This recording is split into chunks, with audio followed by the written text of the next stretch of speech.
midnight operator. The night shift at Evergreen Call Center was supposed to be easy.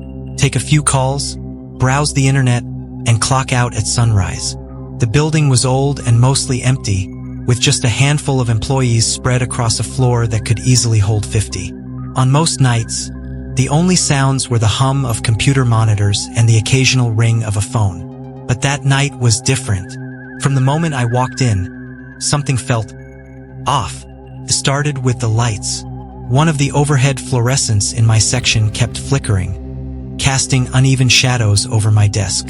Maintenance was always slow to fix things, so I ignored it and logged into my workstation. My first call came through almost immediately, a man asking about a billing issue.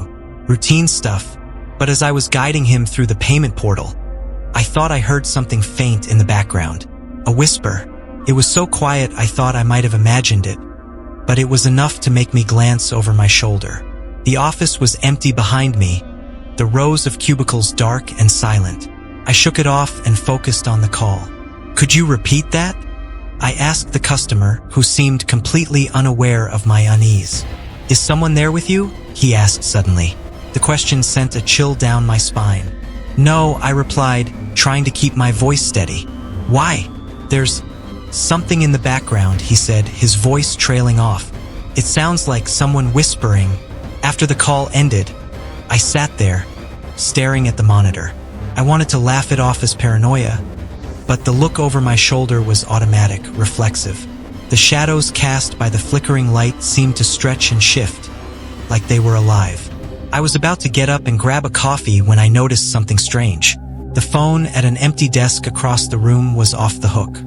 Its receiver dangled, swaying slightly as if someone had just placed it there. I stood and walked over, my footsteps echoing in the empty office. The desk belonged to Katie, one of the day shift workers. I hadn't seen her since last week, when she mentioned she was taking a few days off. The phone swayed faintly, bumping against the edge of the desk. I hung it up and returned to my workstation, chalking it up to a prank left by the day crew. But as I settled back into my chair, the lights dimmed again, this time across the entire floor. The air felt heavier, pressing down on me like a physical weight. By 2 a.m., I was on edge. The call volume had dropped off entirely, leaving me alone with the buzz of the monitors and the oppressive silence. I considered calling my supervisor, but I didn't want to sound paranoid. Still, something was wrong. I could feel it in my bones. The next call came in, jolting me from my thoughts. The caller ID was blank, just a series of zeros. "Thank you for calling Evergreen Support," I said, trying to keep my voice professional. "How can I assist you tonight?" There was a pause. Then, a voice spoke. "You shouldn't be here." It was low, distorted, like it was coming from underwater. My mouth went dry. "Excuse me?" I managed to say. The line crackled, and the voice came again, clearer this time. "You shouldn't be here. Leave." The line went dead. I sat there, heart pounding, staring at the phone. It wasn't unusual to get prank calls, but something about this one felt different. The voice was too real, too purposeful. The silence that followed was deafening, broken only by the faint hum of the HVAC system. Then I heard it, the whispering again. Louder this time, closer. It seemed to come from everywhere at once, surrounding me. I stood up, grabbing my phone and flashlight. If someone was in the building, I needed to know. My footsteps echoed as I moved through the cubicles, shining the light into each darkened corner. The shadows seemed deeper than they should have been, shifting unnaturally as I passed. I reached the break room, where the faint smell of burnt coffee lingered.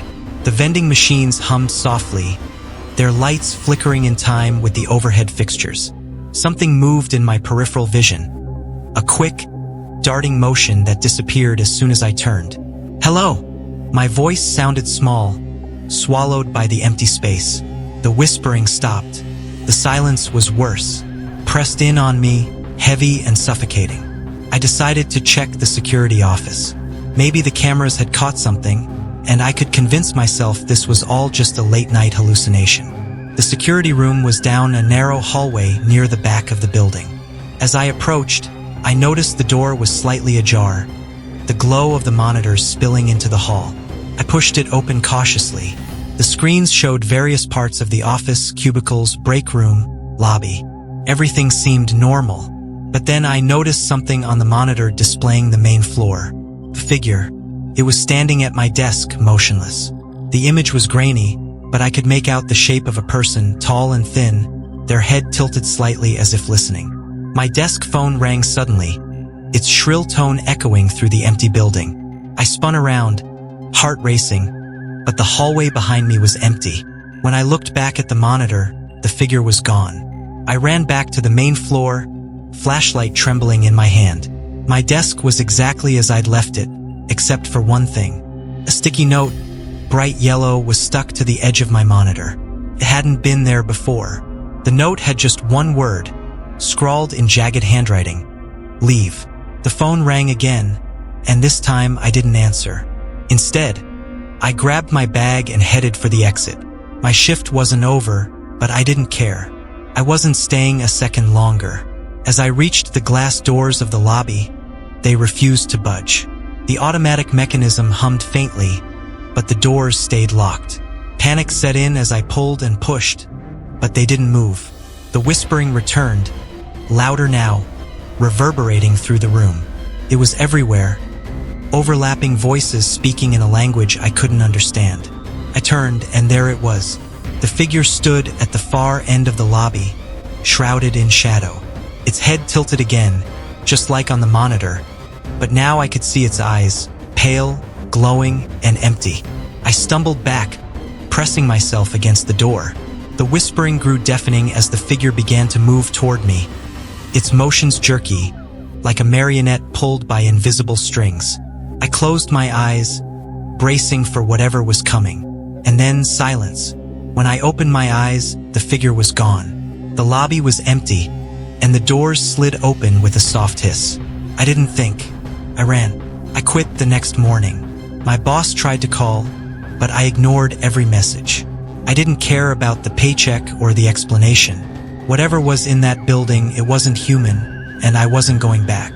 Sometimes, late at night, I think I hear the whispers again, faint and distant, and I wonder if I truly left it behind or if it followed me home.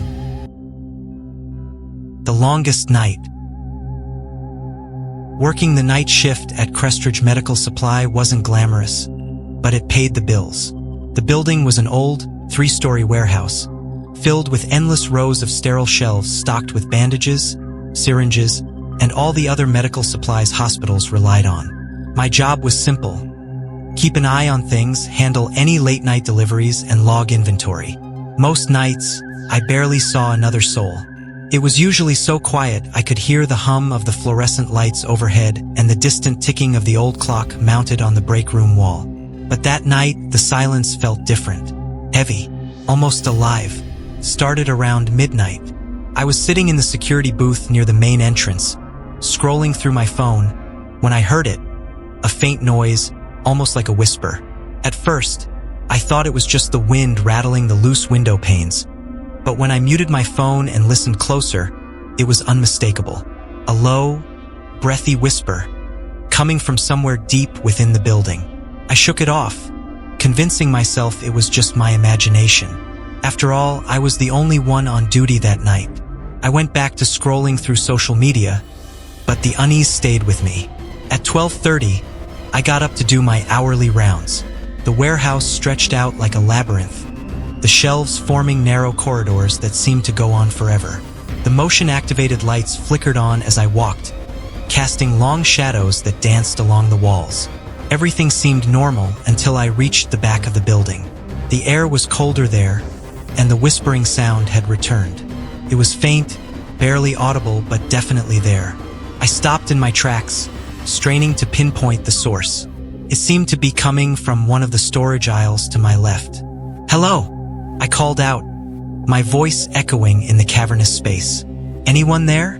No response, just the whispering, growing fainter, as if retreating deeper into the warehouse. I pulled out my flashlight and stepped into the aisle. The beam cut through the darkness, illuminating boxes of latex gloves and 4 bags stacked neatly on the shelves. The whispering stopped as soon as I entered, leaving behind a suffocating silence. I scanned the area, finding nothing unusual, but as I turned to leave, something caught my eye. A single box had been pulled off one of the shelves and was lying on the floor. Its contents, packs of gauze and surgical tape, were scattered around it. A chill ran down my spine. I had just logged this aisle an hour ago, and everything had been in place. Trying to shake off the growing sense of dread, I bent down to pick up the items. That's when I noticed the footprints. Faint, dusty prints leading away from the spilled box, heading toward the far end of the aisle. They weren't mine. I followed them, flashlight in hand, my heart pounding in my chest. The prints led to a steel door marked "Restricted Access." Basement storage. It was supposed to be locked at all times, but tonight it was slightly ajar. I hesitated. I'd never been down to the basement before. It wasn't part of my responsibilities, and honestly, I wasn't even sure what was stored down there. I told myself I should just lock the door and walk away, but curiosity got the better of me. The stairs leading down were narrow and steep, the air growing colder with every step. The basement smelled damp, like mildew and stale air. My flashlight barely penetrated the darkness, but I could make out rows of crates and shelves stacked with old, dusty equipment. At first, everything seemed still, but then I heard it again, the whispering. This time, it was louder, more distinct, like it was coming from just around the corner. I rounded the corner cautiously, my flashlight trembling in my hand. The beam landed on an old, rusted gurney sitting in the middle of the room. On it lay a single object, a small, leather-bound book. The book looked ancient, its cover cracked and worn. Against my better judgment, I picked it up. The leather was oddly warm to the touch, and when I opened it, the pages were filled with strange symbols and illegible writing, almost like it had been scrawled in a hurry. As I flipped through the pages, the whispering grew louder, filling the room with a dissonant, overlapping cacophony. It wasn't just one voice anymore. It was many, all speaking at once in a language I didn't understand. Then the lights went out. Panic set in as I fumbled with my flashlight. The beam flickered back on, but the room was different now. The crates and shelves seemed further away, the shadows deeper, more menacing. And I wasn't alone. In the corner of the room, just at the edge of the flashlight's reach, stood a figure. It was tall and gaunt, its face obscured by darkness. I couldn't make out any features, but I could feel its eyes on me. Cold, piercing, and unrelenting. I froze, unable to move, as the whispering grew louder and more frantic. The figure took a step toward me, its movements unnatural, like it was being pulled by invisible strings. Dropping the book, I bolted for the stairs. My breath came in ragged gasps as I raced up, the sound of footsteps echoing behind me. They weren't running, they didn't need to. The deliberate, steady pace made it clear that whatever was chasing me didn't have to hurry. It would catch me eventually. I reached the main floor and slammed the basement door shut, locking it with trembling hands. But the whispering didn't stop. It was coming from all around me now, echoing through the warehouse like the voices were seeping through the walls. I ran back to the security booth, slamming the door behind me and locking it. My hands shook as I grabbed the phone to call for help, but the line was dead. My cell phone had no signal either. The monitors were glitching, the screens flickering with static. For a brief moment, one of the cameras showed the basement door. It was wide open, and the figure was standing at the bottom of the stairs, staring directly into the camera. The lights in the booth flickered, and the whispering grew deafening, an unbearable symphony of voices speaking in unison. Then, just as suddenly as it had started, everything went silent. The monitors went black. The lights stopped flickering. For a moment, the warehouse was completely still. I thought it was over. I was wrong. The door to the security booth creaked open, though I knew I had locked it. The air grew icy, and I could feel the presence before I saw it. Slowly, I turned, my flashlight trembling in my hand. The figure was there, standing in the doorway, its face still hidden in shadow. It raised one skeletal hand and pointed directly at me. "You shouldn't have opened it," it whispered, its voice echoing in my mind. I don't remember running. I don't remember driving home. All I know is that I never went back to Crestridge Medical Supply. I quit the next morning, but I can still hear the whispers, sometimes in the dead of night, when the world is quiet. And the worst part? Every now and then, I see the figure in my dreams, standing in the shadows, waiting. Night watch. They say the quiet hours of the night can play tricks on your mind, but some things go beyond tricks. Some things are real, lurking in the shadows where no one dares to look. I took the night shift at St. Vincent's storage facility because I needed the money. It wasn't glamorous, but it was easy enough. Watch the monitors, patrol the premises every hour, and make sure nothing out of the ordinary happened.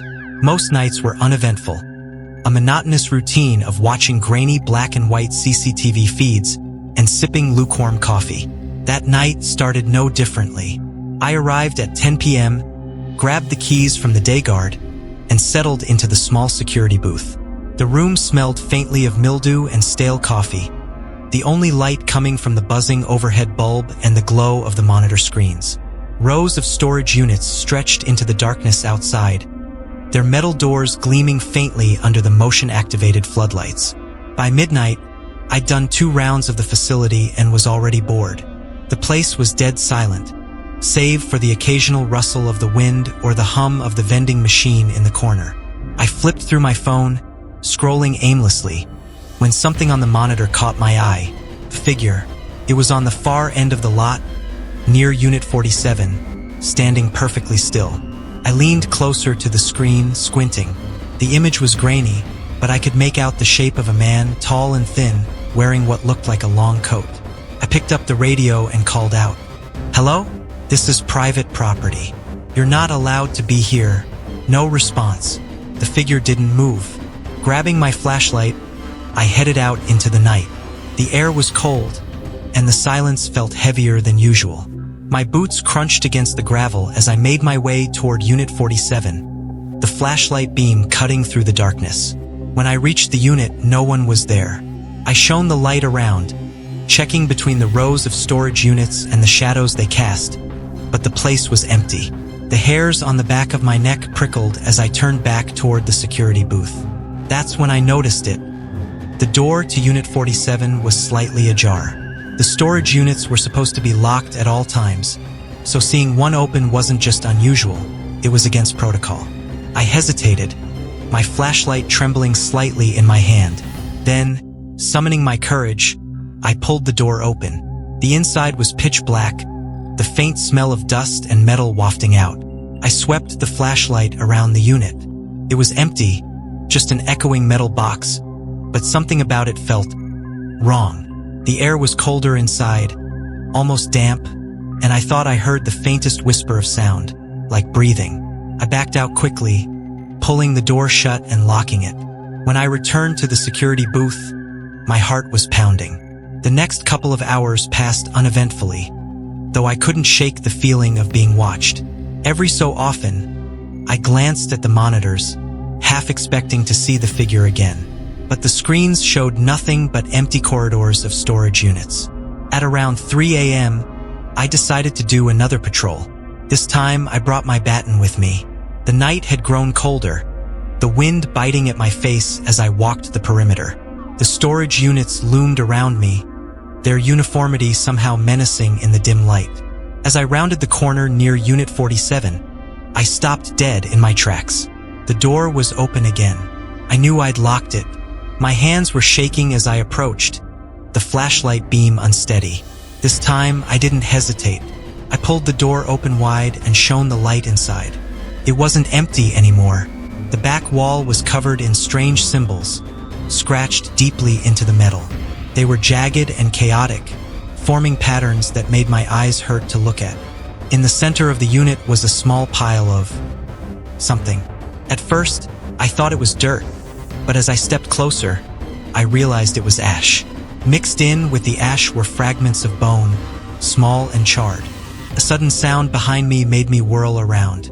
My flashlight caught a fleeting glimpse of movement, a shadow darting between the units. I ran after it, my adrenaline surging. I chased the figure through the rows of storage units, my breath coming in ragged gasps. Whoever or whatever it was, they were fast. Too fast. I lost sight of them near the far fence, where the floodlights flickered and died. I stood there in the dark, my heart pounding, trying to catch my breath. That's when I heard it. A low, guttural whisper. So close it felt like it was right in my ear. "Leave." I spun around, but no one was there. The whisper echoed in the silence, fading into the night. When I got back to the security booth, I locked the door behind me and checked the monitors. My hands were shaking so badly it took me a moment to focus. The cameras were glitching again, static flickering across the screens. For a moment, I thought I saw something moving, a dark shape flitting between the units, but it disappeared before I could be sure. The radio crackled to life, startling me. A voice came through, faint and distorted. "You shouldn't be here." I grabbed the radio and tried to respond, but the static drowned out my words. The voice came again, clearer this time. "They're watching." The lights in the booth flickered, and for a brief moment, I thought I saw a shadow move across the window. My instincts screamed at me to leave, but my car was parked on the far side of the lot. I'd have to go out there again. Summoning every ounce of courage, I grabbed the baton and stepped outside. The wind had picked up, howling through the rows of storage units. The floodlights flickered sporadically, casting strange, shifting shadows. I kept my flashlight trained ahead, moving as quickly as I could toward my car. Then I heard it, footsteps, soft at first but growing louder, closer. I spun around, but the lot was empty. "Who's there?" I shouted, my voice cracking. The only response was the wind. As I turned back toward my car, I froze. The figure was standing in front of it. He or it was clearer now, illuminated by the flickering lights. His face was obscured by shadow, but his body was impossibly long and thin, his arms stretching unnaturally at his sides. He tilted his head as if studying me. "Leave," he whispered, his voice reverberating in the air around me. I didn't need to be told twice. I bolted past him, throwing myself into the car and locking the doors. My hands shook as I fumbled with the keys, the engine roaring to life. As I sped out of the lot, I glanced in the rearview mirror. The figure stood in the middle of the road, watching me. I didn't go back to St. Vincent's after that. I didn't even bother collecting my last paycheck. Whatever was there, it wasn't meant to be disturbed. And sometimes, late at night, I still hear that whisper. "Leave." The graveyard shift. I always thought the term graveyard shift was just a nickname, a way of dramatizing the quiet hours spent working while the world slept. But after that night, the name took on a much darker meaning. I had been working at the 24-hour gas station off Route 77 for about 3 months. The pay wasn't great, but it was enough to cover rent and the occasional splurge on takeout. The shifts were long, the customers sparse, and the fluorescent lights buzzed incessantly, but it was easy work. At least that's what I told myself. It was a Tuesday night or maybe Wednesday morning, depending on how you looked at it, and the clock had just ticked past 1 a.m. I was alone, as usual, scrolling through my phone behind the counter. The CCTV monitor above me showed a grainy feed of the empty parking lot, the rows of candy and chips, and the coffee machine steaming gently in the corner. The night had been quiet, too quiet. Normally, I'd have at least a few truckers or late-night travelers stopping in for coffee or snacks. But tonight, the place was dead. Even the highway outside seemed unnaturally still.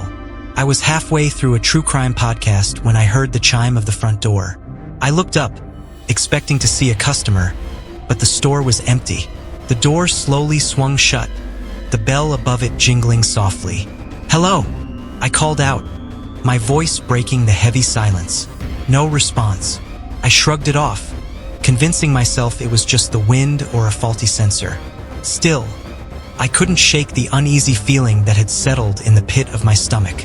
A few minutes later, the lights flickered, just once, but enough to make me glance up. I told myself it was probably just a power surge. This place wasn't exactly state-of-the-art. But then I noticed something on the CCTV monitor. One of the cameras, the one pointed at the back storage room, was glitching. The screen flickered with static, and for a split second, I thought I saw something move, a shadow darting across the frame. I leaned closer, squinting at the screen, but the camera feed steadied, showing nothing but the dimly lit storage room. I shook my head, laughing nervously to myself. "Get it together, Sarah," I muttered, but the uneasy feeling didn't go away. Around 2 a.m., I decided to do a quick walkthrough of the store. It was mostly an excuse to stretch my legs and shake off the growing sense of dread. I grabbed my flashlight and stepped out from behind the counter. The aisles were eerily quiet, the hum of the fluorescent lights the only sound. I checked the coffee machine, restocked the chip rack, and was about to head back to the counter when I heard it. A faint rustling sound coming from the storage room. I froze, my heart pounding. The storage room was always locked. Only I had the key. "Is someone there?" I called out, my voice trembling. The rustling stopped. The silence that followed was deafening. I debated calling the police, but I didn't want to risk looking foolish if it turned out to be nothing. Summoning all my courage, I walked toward the storage room. The door was slightly ajar, a sliver of darkness spilling into the fluorescent-lit hallway. "Hello!" I called out again, pushing the door open with the flashlight. The beam of light swept across rows of shelves stacked with soda crates and cleaning supplies. The room was empty, or so it seemed. I stepped inside, shining the flashlight into every corner. That's when I noticed it. A small puddle of liquid near the back wall. It was dark and viscous, too thick to be water. My stomach turned as I realized it looked like blood. A loud crash behind me made me whirl around, my flashlight trembling in my hand. A crate of soda cans had fallen to the floor, the cans rolling across the concrete. I backed out of the room quickly, slamming the door shut and locking it. My hands were shaking as I returned to the counter. The next hour was a blur of anxiety. I kept glancing at the CCTV monitor, half expecting to see something, or someone, on the screens. But the store remained empty, the parking lot deserted. The rustling sound didn't return, but the unease lingered, wrapping around me like a suffocating blanket. At 3:15 a.m., the power went out. The store was plunged into darkness, the sudden silence almost deafening. My phone's flashlight became my only source of light as I fumbled for the backup generator switch. The emergency lights flickered on, casting the store in a dim, flickering glow. That's when I saw him. He was standing at the edge of the parking lot, just outside the range of the dim security lights. A man, or at least the shape of one. He was tall, his features obscured by the shadows, but I could feel his eyes on me. He didn't move, didn't come closer, he just stood there, staring. "Hey!" I shouted, my voice cracking. "We're closed." No response. He didn't even flinch. I grabbed the phone to call the police, but the line was dead. Of course it was. My cell phone had no signal either. I was trapped, alone with whoever or whatever was out there. Minutes passed, though it felt like hours. The figure didn't move, but I couldn't tear my eyes away. Then, without warning, he was gone. One moment he was there, the next, the parking lot was empty. I locked the door and retreated behind the counter, my hands gripping the baseball bat we kept for emergencies. I was trying to convince myself that it was over, that I was imagining things, when the chime of the door sounded again. The door hadn't opened, it was still locked, but the bell rang, clear as day. And then I heard the footsteps, slow, deliberate, coming from the aisles. "Who's there?" I shouted, raising the bat.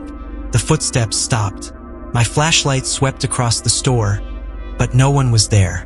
Then the lights flickered again, and I saw him, standing at the far end of the aisle, his face still obscured by shadows. But now he was closer, too close. "Get out!" I screamed, my voice cracking. The man didn't move. He just tilted his head as if curious. Then he took a step forward. I ran. I bolted for the storage room, locking the door behind me. My breath came in ragged gasps as I pressed my back against the cold metal. The footsteps followed, slow and unhurried, as if he knew there was nowhere for me to go. Then came the knocking. 3 soft taps, polite, almost gentle. "Let me in," a voice whispered. It was low, gravelly, and completely inhuman. I pressed my hands over my ears, squeezing my eyes shut. The knocking continued, growing louder, more insistent. "Let me in," the voice repeated, now a guttural growl. The door shuddered as something slammed against it. Once, twice, each impact rattling the hinges. I screamed, clutching the bat like a lifeline. Then, everything stopped. The silence was suffocating, the kind that presses against your ears and fills your chest with dread. I stayed there for what felt like hours, too afraid to move, until the first rays of sunlight seeped through the cracks in the storage room door. When I finally opened the door, the store was empty. No signs of the man, no blood in the storage room, nothing out of place except for the faint echo of my own fear. I quit that morning. Whatever was out there or in there, I didn't want to find out. To this day, I can still hear the knocking in my dreams. And sometimes, late at night, I swear I can hear the faint chime of that damn door.